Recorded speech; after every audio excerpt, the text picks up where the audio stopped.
Yes, I'm in the hospital now. Good morning. Early in the morning. I'm in the hospital. My daughter woke up with a pain and she couldn't stand it. As you can see, I'm in the hospital now. She's waiting to be seen by the doctor.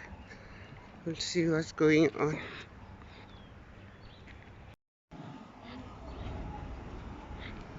See, I'm in the hospital.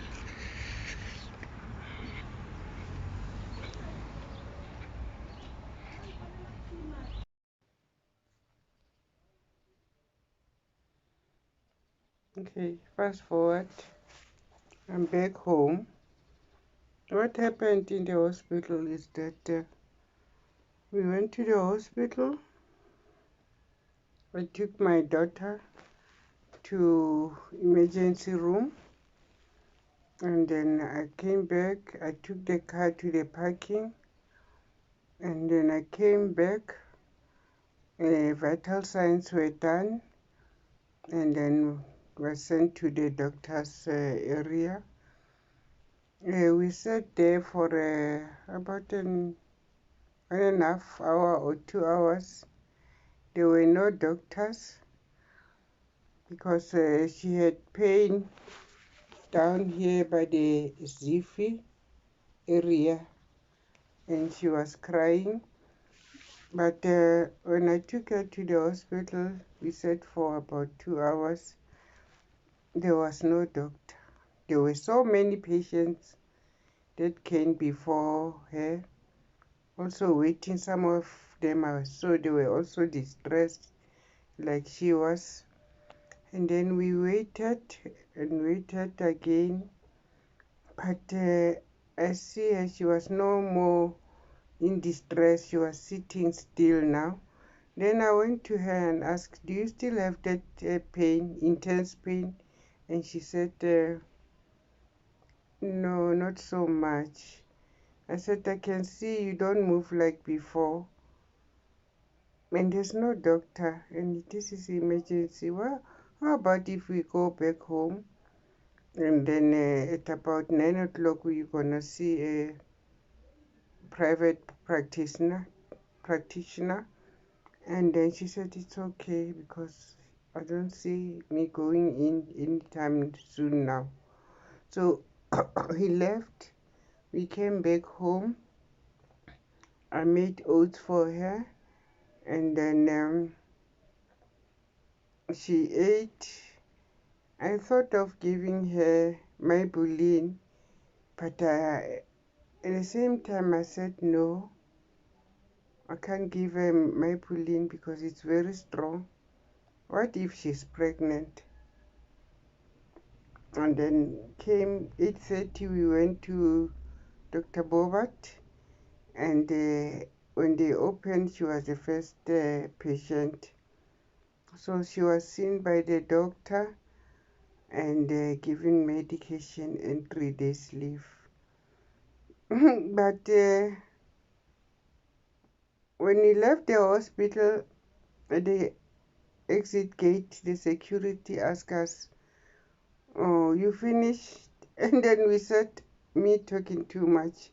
I said, no, we didn't see, there's no doctor there. This is Leratong Hospital. He said, there's no doctors there. We've been waiting and waiting and waiting. Now even the day patients are coming in. So we're going out. We'll see what to do. And the security said, no, you can't go out.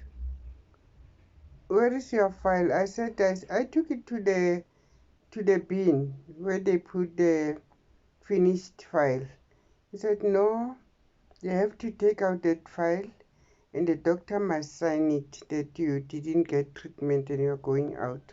That is what we call refusal of treatment. So we left, he said, go back to the parking. Yeah, what a long distance from parking to the inside the hospital. We went there and it started to rain. Fortunately, I had an umbrella.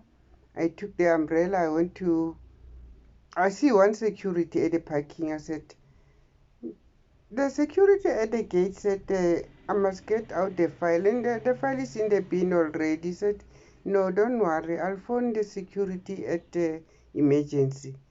He'll go and take out the file and give it to the doctor for him to sign, and you can peacefully leave.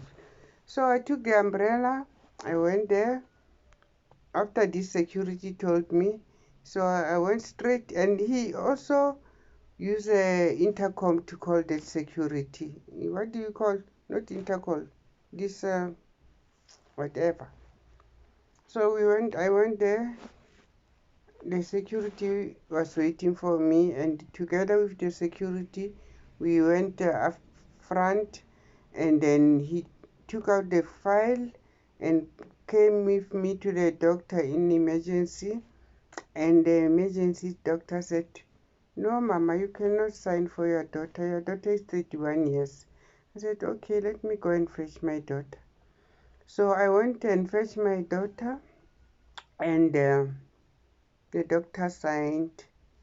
Before the doctor signed, another woman came in and complained about my daughter came at 4 o'clock, whereas they came at 12. But the doctor explained that, no, I'm not examining this woman. I'm just signing the refusal of treatment. So the doctor signed and we left. We came back. At 8:30, I took my daughter to Dr. Bovat, and he's got medication now. He's sleeping. He was supposed to start work at 10 o'clock because he's working at home. But because of she is sick, she's at home. Oh, I'm tired. You know, when my daughter woke me up, I was fast asleep.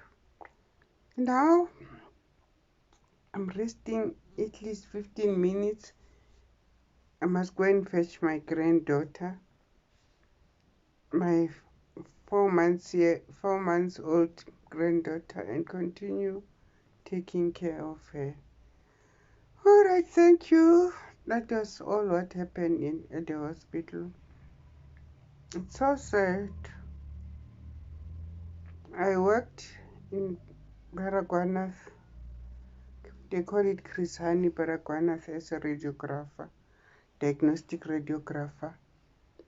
You know, the way we worked even in emergency room taking x-rays, there were a group of doctors ready, waiting for emergency. I worked in Hillbrow Hospital. Their emergency was busy with doctors waiting all the time. Can you believe the doctor at Leraton who signed my daughter's refusal of treatment was the one who came for day duty? Where are the doctors? I worked in the Polokwane Hospital. Before Polokwane, I worked in Saudi Arabia. There were doctors ready for emergency. I worked in Polokwane. There were doctors, a lot of doctors waiting for all the emergencies. I worked in Mamelodi Day Hospital before, long time ago. I know the emergency doctors who are ready all the time. I worked in Kalafong Hospital. There were doctors also in emergency because I saw them because we were doing portable x-rays at night. They called us all the time, especially for chest, for the emergency. All the emergencies, they need to get chest x-rays.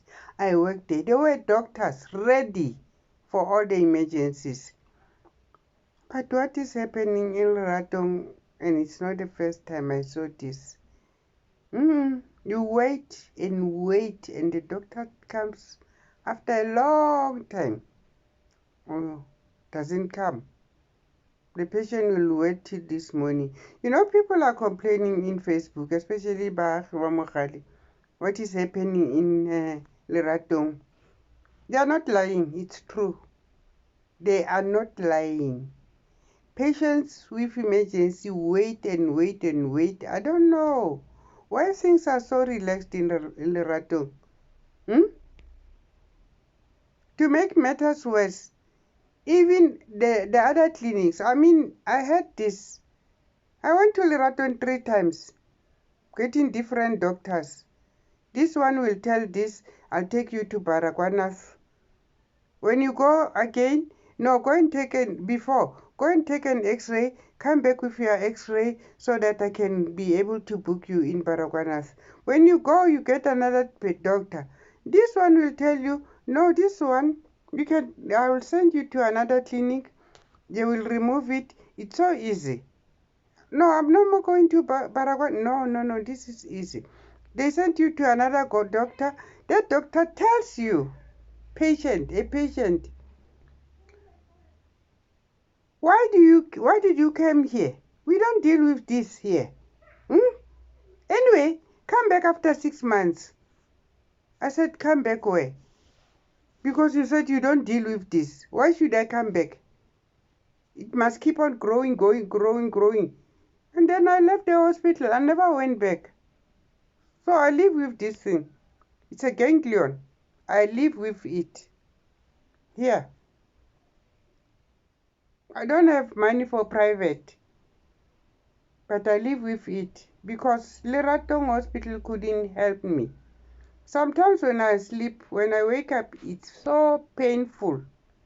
I don't know how did I sleep, the pressure I put it on it. This is the ganglion that I live with it. I tried to report it to the hospital for them to help me. It's a ganglion that can be cut and removed all the liquid once and for all, and the root. But because doctors are so reluctant to work with patients, I believe that so many patients die because of that. Anyway, I've rested and talked a lot. Let me go and fetch my granddaughter and continue taking care of her. They will take care of us when we cannot. Anyway, thank you. Bye.